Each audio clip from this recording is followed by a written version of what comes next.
Thank you, Mr. Chairman. It's with pleasure that I get to talk about Mr. John Katko's bill, because for over 150 years, hardworking individuals of the U.S. Secret Service have been asked to put their lives on the line to protect key government officials, including the President, and to secure events of great national significance. They managed to do all this despite the Secret Service suffering from historic levels of attrition and challenges related to recruiting new talent. In a December 2015 bipartisan report, our committee found that the Secret Service was experiencing a staffing crisis that threatens to jeopardize its critical mission. Due to low staffing levels, Secret Service employees have been forced to work excessive amounts of overtime. No matter the number of hours worked, Secret Service agents are subject to a statutory cap on their biweekly pay. As a result, agents are not paid for overtime hours if doing so would result in compensation above the cap during any pay period.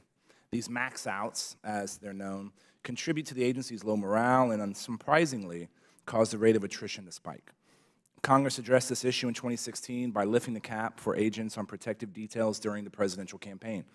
Unfortunately, the Secret Service continues to struggle with hiring and retention, exposing nearly 1,300 to the risk of exceeding the cap in 2017.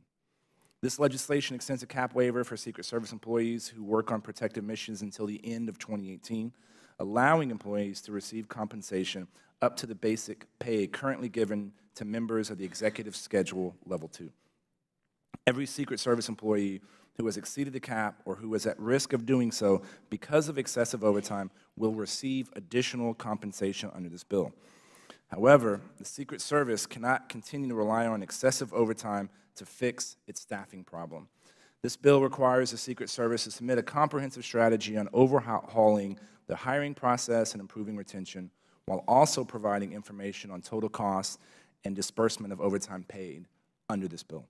While the pay cap waiver is a short-term fix, Congress fully intends to focus and to continue to focus on ensuring the Secret Service implements a long-term, meaningful reform to improve hiring and retention, thereby reducing the need for overtime at the agency.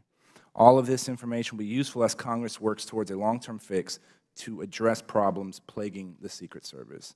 I urge all of my colleagues to support this bill, and I'd like to thank the gentleman from New York, Mr. Katko, and of course my friend, the ranking member, Mr. Cummings, for proposing this piece of legislation. I yield back, Mr. Chairman. Gentleman from Texas.